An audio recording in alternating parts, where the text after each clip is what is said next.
Thank you very much for waiting. We're ready to kick off the last game of the day here for Group B in a PLC. Yep. We're ready to get some Sanhok action for this group, see how they deal with these harsh rotations in the game. Yeah, as I said, kind of, I put the opinion out, I put the question out to people, to a couple of people about what they thought of Sanhok, and in fairness, a lot of them don't think it's ready, I think it's a bit rushed, but at the end of the day, look, they have to play out. I suppose it's going to take them potentially a bit of time to adapt to it as a team. But let's see how it comes. As we do see the overall standings after 3 games. I told you, Red Foxes, average of 11 points per game, on top of the mountain right now with 33 points. 33 points. They are just dominant. Average of 11 after. It's just the first day, it might go down a little bit further down the line. But still, that is a great first day for Red Foxes. Airstation Mike still not too far behind, just 9. 10 points to give you a perspective, after day 1 of Group A, okay, after 4 games of Group A, Tornado Energy were on 39 points. And Red Foxes are already on 33 with only 3 games. So I gotta say, Group B, I don't know exactly what it is, but especially in Red Foxes' point of view, man, they are taking control. And let's see if they can take control once again on this map. The plays really differently compared to Miramar and Erangel. Going to be dropping here. Actually, a plane that's not too central. Mongne, Camp Bravo, maybe a little bit far, but those are drop locations if you want to get to. You can actually drop, do long drop. It's pretty easy. It is. It's pretty easy for most of these teams to get to where they want to, even if the plane trajectory isn't, let's say, as central as it could be. If not, even if they don't land as close by, they don't need to get a vehicle. They can just walk there. But who's going to take over Paradise Resort? Who's going to take over Boot Camp? Red Fox is actually going past Boot Camp. Okay. Going for a bit of a 2-2 split. I don't quite agree with 2-2 split in Sanhok. Let's see how it does pay off. As Brute Force going towards Paradise Resort. So is this going to be a bit of a early game squad interaction between Brute Force and Red Foxes? Well, if it is, it's not going to go good for all. Be careful, an early game fight. Istanbul Wildcats going to be finding an instant flush on PVVM. Can they find more? Team Unique. Going to have to be a little bit cautious here. Does have the... Oh, be careful. Okay, just a little bit closer there. They are in one main compound. They don't have the full forces. It's actually going to be a proper 2v2 fight in this one compound. You have 2 members of Istanbul Wildcats in a distance, one of Team Unique very far away. And that shift is very focused on the west. Wow, that phase 1, we haven't had it in Sanhok so far. It's not just westwards, but it's northwestwards. We've had it southwestwards in previous Sanhok games, Maxon. So interesting how it is going to play out for these teams. Of course, Jokers find a strong position in center circles. Apocalypse from Istanbul Wildcats, staying down low. Des out and standing a little bit out in the open. As BSD from Istanbul Wildcats secured 1 knockdown. Is he going to secure a 2nd knockdown? He kind of does, but he gets knocked down in the process himself. As Greg from Unique, I think, did aid in that situation, as Apocalypse might go for either the revival. Just, secure that frag, but Greg is now coming up the hill. He's gonna spot Apocalypse, taking him down. A little bit of health. That knockdown comes out. But is he gonna be taken out in the process? Team Unique, after winning Miramar dominantly in the previous game, are they gonna be taken out in 16th place? Maybe, but Genzo, he was the man that was a little bit further away, trying to put a little bit of pressure shots from the distance. He's going to try and assist, make a 2v1 scenario against Grag. Grag, once again, one of the top damage dealers last game. He's definitely a big MVP of this first day here for Group B. Genzo joining the forces with Laza is going to be turning the tides of this fight completely over, as BSD also got regen back up. And that's going to be the end, unfortunately, of Team Unique eliminated in 16th position. Yeah, one hand I could say maybe you should have just backed off, right? But on the other hand, hey, look, this is Sanhok. Go hard or go home as Perfectix. Perfectix takes a bit of damage, put down to about 35 health as KnorkiS and the rest of Team MOOPHEUS try to kind of back away. One member was knocked down. It's KnorkiS now peeking, crouching inside those kind of little barrels, try and find a good position. Double will most likely be fragged out. Okay, bro. Yep. Okay, bro. Okay, bro. There you go, an extra point for Northern Lights. But Kedran, way could Dran do that is actually with his location he's working with. Just try and hide himself. Let Northern Lights, if they want to try and push a little bit closer to the circle, do so, and actually try and maybe clutch them through in the 2 forces of MOOPHEUS. They want to. Northern Lights, we're seeing it now, Deep and Perfectix. Although Deep going a little bit deep, a little bit far forward.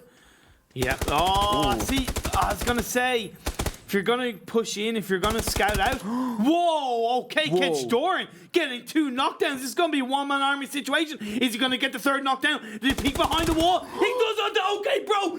Doran coming out on fire, getting 3 knockdowns, but is he going to be able to secure the frag? Because there's still Spire on the side of Northern Lights, ready to take down, ready to stop the dream. Because Doran, he's staying around, he's staying peaked, he knows where Spire is, he heard the footsteps. Okay, bro.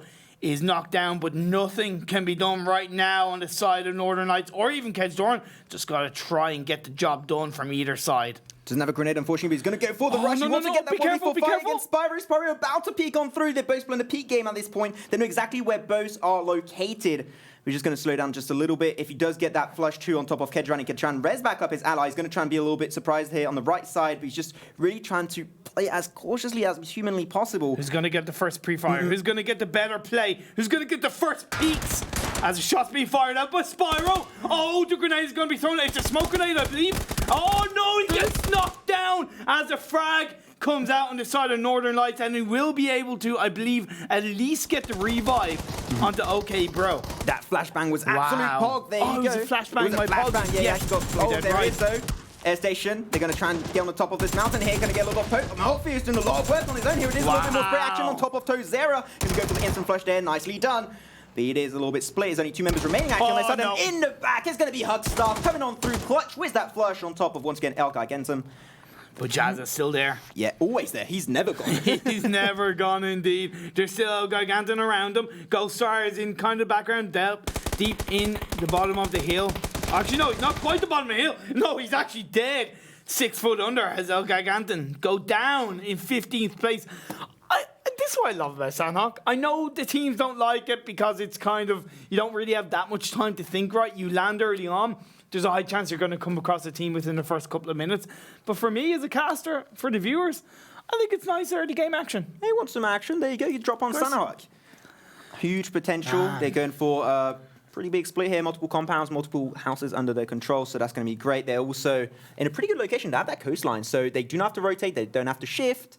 And they got a pretty nice location to defend. But Jokers in the distance might get involved. What I am curious about Team MOOPHEUS is who made the call for Hawk to kind of separate from Doran. Was that an IGL call to separate just in case, to try and keep the placement positional point of view dream alive? I'm definitely curious because I reckon if Hawk had been there, they would have been able to get the squad right. So it's very interesting. I can see 3 teams also rotating with boats overall right now because you have a lot of coastline. Let's go back over to PG18. Unfortunately, 3rd position last game. Had all the cards in their hand to get it. Didn't quite work out. It was a huge, nice late game split from Team Unique. Let's hope that this time can be just a little bit better. They hope to get that chicken dinner on Sanhok, who's going to be the first one to get it in Group B. We'll get the answer very soon. Diaz, he was doing insane last game. He was indeed. I'll tell you who is under no pressure at all, even though it's early on. Red Foxes. Always. They're moving into the circle from the eastern side, as we do see. What is phase 2 going to do? How's it going to shift? Is it going to go towards it? It goes actually more towards the island, but still about 30% water is occupied.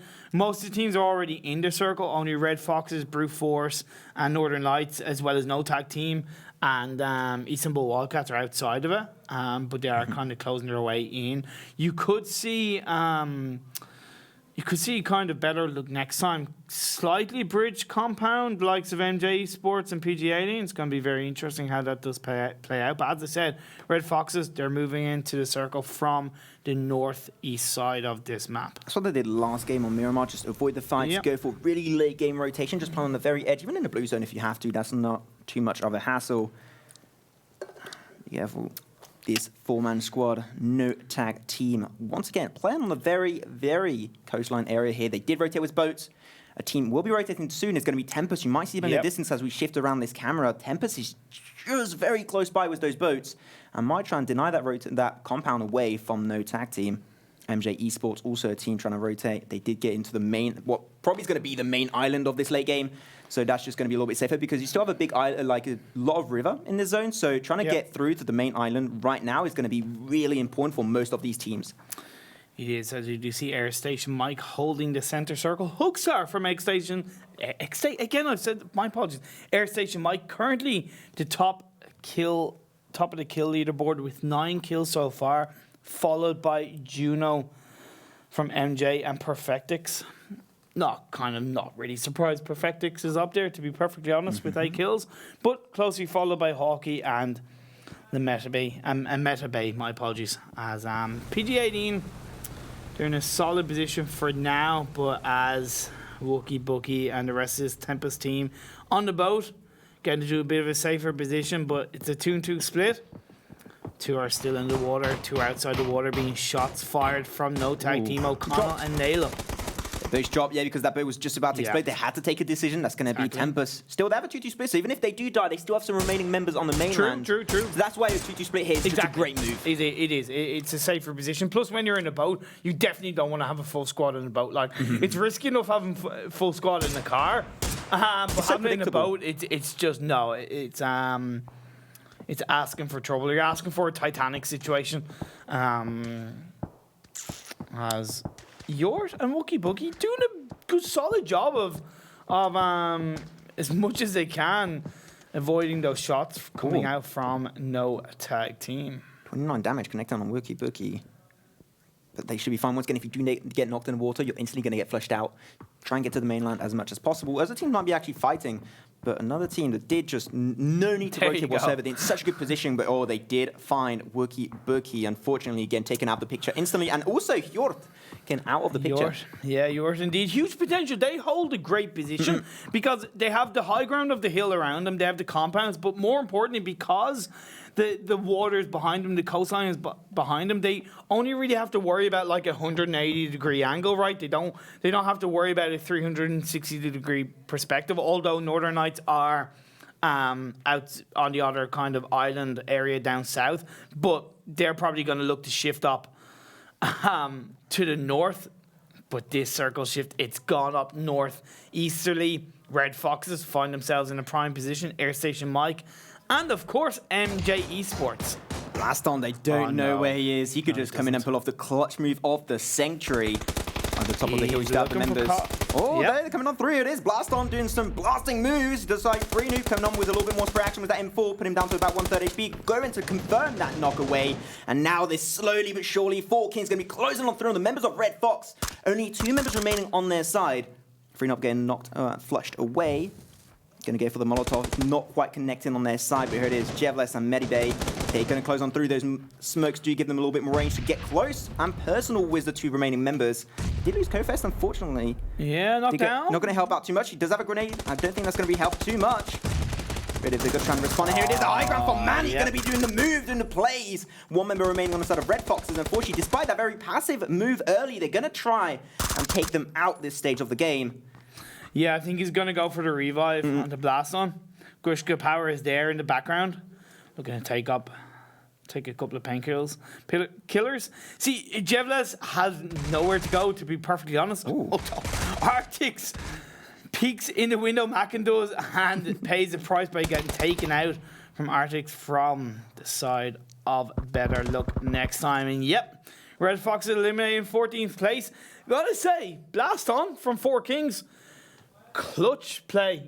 Not clutch, but a great engagement tool, getting 2 knocks, and then the rest of the response from 4 Kings as a squad, surrounding them, securing that squad wipe. Unexpected positioning can secure yourself some nice team flushes as Northern Lights. They still only have 2 members remaining. They had a little bit of a struggle earlier. Spyro and OK Bro going to be remaining on their side, but they are slowly going to be gatekeeped by the likes of PG-18. Where is he? Wait. Oh, okay, he's right there. I was a little bit lost as where he was located, but they might have a good peak potential on top of PG-18. PG-18 actually getting worried of what's happening into the mainland, and also because a lot of teams trying to rotate, especially behind the likes of PG-18. Another team that's coming is huge potential, and they've got to keep that in mind. Oh, look at Brute Force. Wow. AmerouuS getting a knock and a kill on the Faultlessly on the side of BetterLuckNxTime. All the while, 2 members of Airstation Mike, Hugstar and Jazza, right in the direction of Mini. Does Mini know that there's somebody there? I'll tell you why.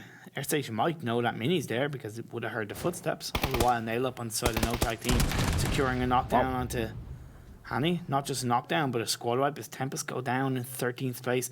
Not a good day one in PLC for Tempest, I'll tell you that much. They will go back to the drawing board, reset themselves for tomorrow's games. They'll look to come back stronger than ever. Jokers, they hold the circle. Still hold the circle, the tab in that compound. The Boom will have to cross the road, but with support from the rest of his team, should be okay. Camp Alpha will be a good entrance point for no tag team to get into the circle, and we could even see Istanbul Wildcats go into Camp Alpha, maybe thinking that there's a squad going to look to get in there and maybe gatekeep them. If not, they'll just hold on to the position they have, that compound by the side of the road. They could try and hold that for as long as they possibly can. The Jokers, they're going to try and get closer. They are in circle now. They have a small building. I'm pretty sure it's not going to be in the next phase, so they've got to try and keep that in mind. They're in a 2-2 split. They can try and deny the rotation also coming out from not tag team. Should be fine. Well, actually, Airstation might. They're picking a fight against MJ-Esports, taking down Ochala instantly. Now, Jokers, they're going to turn their focus over to no tag team. Doesn't quite find the shots, unfortunately, but now they are to the safety of that wall of Camp Alpha. That's going to give a little bit more room for not to use Camp Alpha as a way to get into the circle. Great play by no tag team, as we did see Airstation Mike knock down a couple of members of Airstation. MJ-Esports, but return frag coming out with that grenade from Juno, as Jazza, I think, is the only one that's actually left standing on the side of Airstation Mike. So it's going to be a bit of a 3v1 situation. It's always for Jazza. Him. It's always Jazza. But the good thing for him is that he's got a lot of rocks, although Molotov comes out in the direction. Great reposition coming out from Jazza. Grenade is going to come out, or second Molotov. My apologies. Stratus surrounding him from below. Juno from up high. Airstation might get eliminated in 11th place. Yeah, a little bit of a repeat of what we saw earlier was Red Fox. Unfortunately. Wow. Hockey Actually, from in Team the back. Oops. Yeah, in Camp Bravo. Yeah. So Connor from no tag team does get knocked down from Laza in the side of the area of Camp Alpha. Yannick is still there. Ehot from Huge Potential. Huge Potential fighting against his circle, so it's a bit of a squad fight on the edge of the circle in Camp Alpha. As you do see, Moon from Jokers actually securing a knockdown as for frag on the Zolters, leaving the only member of Huge Potential left alive, which is Ehot, going around the north side of Camp Alpha, trying to avoid as much hassle as possible. No tag team, Nail Up in particular, looking to spot him out. Yeah, I think they got the information where he's located, so they're going to try and close up on him. Seemed like he's going to get to a few buildings, so he should be just fine, not taken out by no tag team. Not yet. Anyway. Here's a phase. Shift, where's he going to go? He's going to go to the likes of Four Kings. Yeah. Oh, yes. Yeah. Four Kings, they're so good right now. They are. They have high ground. They have compounds. They have everything in their advantage, everything in their power. They are a little bit split, which I would worry about. They could be kind of, especially in Sanhok, where it's hard to see things, and if you peek just a little bit too much, you're going to pay the price. And if you get knocked down and you're on your own, that's always a bit risky, especially with essentially the majority of the teams having to kind of move in closer to where you guys are.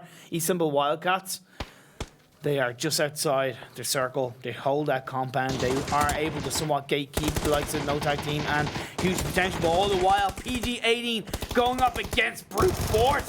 Knockdown comes down from the Wanderer. Going to try and secure that frag, but only has 24 health. Grenade comes out from AmerouuS. On the side of Wanderer, secures that knockdown as Spyro from Northern Lights does join in on the fun. PG getting decimated, Diaz and Recran going to be remaining. Wanderer did get knocked away, might be still in a saving position. But Northern Lights, Spyro still in the building. Got to be very cautious of how you push this one, Recran. He's just going to try and take a time. Has a grenade up his sleeve. Going to try and pick it up. Here we go. But unfortunately, no. Down to 15 HP. But he's going to try and run on the left side. Takes a little blue zone damage. But that's the end of the beans. As Spyro takes out PG-18 Recrent. And PG-18 as a whole. Yeah, PG-18 as a whole. Squad wipe down in 9th place. We're down to 18 teams. 19 players alive.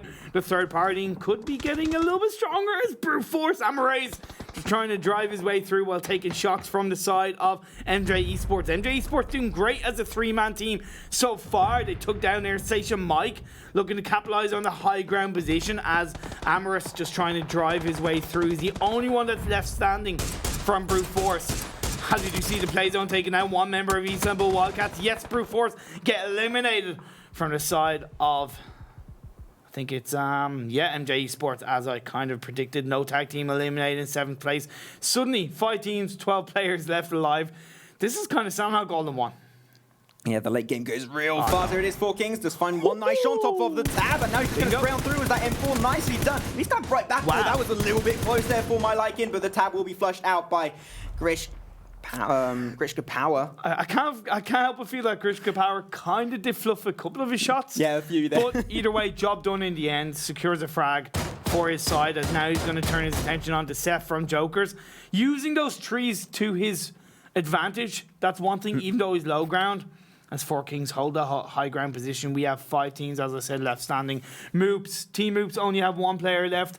Northern Lights Spyro is in the blue zone, the only one that's left standing.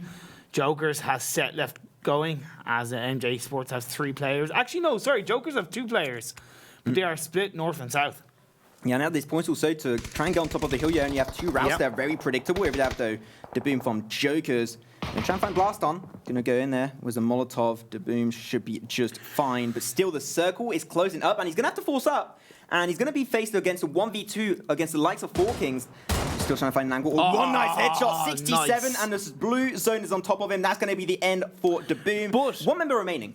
But the important thing for him is that he died to the play zone, so the point does not go over to 4Kings. As we do see Jet taking down MOOPHEUS. So great play coming out from the final member of Jokers.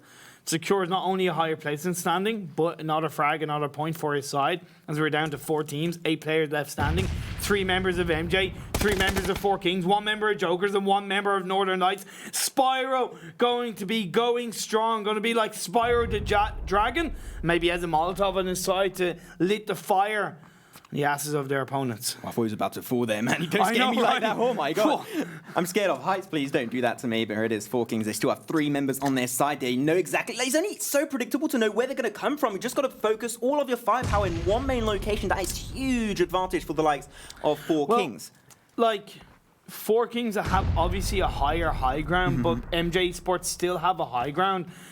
But they don't really have access to the higher ground unless facing up directly against 4Kings, and this is where 4Kings are taking advantage of it, right? Manny is going in outside of the circle to try to be aggressive on the side of MJ-Esports. They're looking for the pinch. It's a 3v3 situation, fighting against this blue zone. Shards is going to be knocked down to about 10 health, although Blaston does get knocked down. Shards knocks down GRISHKAPOWER. This is essentially a 2v1 situation. It's 2v1, man. He's going to be the last member remaining. He does have these rocks as a little bit of cover, but I think this might be the end for him. But actually does rotate back a little bit, and that might give a little bit more time. Here it is, no. Mini and Stratos are looking to close on through. Nice few shots, but doesn't quite connect. Unfortunately, on the side, here it is. Another bullet coming on through. That's going to be getting in 1 knock. Mini going to be the next member, but no, it does not work out. MJ-Esports taking the first win here on Sanhok. Oh, baby. Oh, baby. I like 4Kings. Again, kind of similar to what MJ-Esports did previously. They went forward in an aggressive play against MJ-Esports, feeling like they could topple them on the high ground. But you got to say, MJ-Esports, they were dealing with not only 4Kings low ground, they were dealing with the blue zone. And they dealt with it absolutely fantastically. The communication, the calmness that they held themselves under, they turned it around, got 2 knocks on the side of 4Kings, and left Manny on his own. And then they took that squad wipe. I was so sure that 4Kings were going to take that, but just once again, MJ did just think really far ahead, and just that synergy that they had at the end was really top notch. It's composure. Exactly. It's composure. It's a heat of the moment, knowing that and having the confidence that they only had kind of overall they had one way to go, which is to get those knocks. They got those knocks. And they took advantage of it. But we did see KnorkiS. This was nearly a 1v4 situation. Again, there was Hawkeye that was left with KnorkiS, but Hawkeye had actually exited that compound earlier on. I'm kind of curious as to what kind of decision, who made the decision, whether it was an individual decision or an IGL decision. But I can't help but feel that if Hawkeye had been there, that squad wipe would have come through. But unfortunately, it didn't. That was with the fight of ELGIGANTEN versus the likes of Airstation Mike. That was the last member, ELGIGANTEN. They were taken out in 15th position. Unfortunately, this game on Sanhok not going truly in their direction. And then you had that rotation from from Tempest. Doing a 2-2 split, despite losing 2 members, I think that would just save their team just a little bit more time, and I think that's a really good way to go and approach boats on Sanhok, is just in a 2-2 split. Red Foxes, one of the biggest pinches. We had this game applied once again by 4Kings, and they just got the last member at the end there. Nice high ground coming out from Manny, and Blaston, he was the MVP of that fight. He was. It was just that great kind of double knockdown to give them essentially a 2-man advantage, that squad advantage, and they pinched on to the rest of Red Foxes. And Red Foxes, hey, they've had 3 fantastic first 3 games, but ended game 4 with 0 points. So I'm interested in how that is going to change the overall standings at the end of day 1, as we did see the Wanderer from PG18 getting knocked down, but the grenades came flying out as 4Kings joined in on the fun. AmerouuS from brute force getting the work done. Really good amount of work coming out from them. Istanbul Wildcats. Their team also had a really bit of struggle towards Camp Alpha. And here it is. That's the late game we were looking for. Team MOOPHEUS, unfortunately, really struggling out early in 6th position. MJ-Esports, that was that huge push. They got 2 members down. There was only Manny remaining on their side. They go on for the 1v2 engage. Nicely executed. And that's why they secured that chicken dinner. You talked about it earlier, their composure. They just stayed calm, despite being one of the bad, worst pinches in that late game. Yes, did you see the standings from this last game of the day? Team Unique, Red Foxes, Tempest, and Huge Potential coming out with 0 points. 4 teams getting 0 points. PG18 with 1. As we put it into the top 8. MJ, 6 kills, 10 placement points, 16. So actually the kill points went over evenly between the top 4 teams. Not really surprising, because a lot of teams were getting involved as those fights. A lot of steals actually coming out, if you saw that in the mid-game. So that's why MJ, 16 points still. Good performance. They looked finally for that chicken dinner. They were very close a lot of the time at some point, just dictating the late game. But this time they finally got that opportunity. Once again, that composure worked out perfectly for them. Unknown in number 1. Who is that? I'm not too sure. The kill leader. Someone's got 6 kills. Somebody got 6 kills. There's Nail Up from No Tag Team along with Brute Force. AmerouuS joining in 2nd and 3rd place on the kill feed. But Nail Up dominating the top of the damage leaderboard for No Tag Team. 515 damage, followed by his teammate O'Connell getting 474. Yeah, No Tag Team, they were a really good position to actually try and gatekeep a lot of these teams out, and that's why they just got a bunch of knocks and flushes.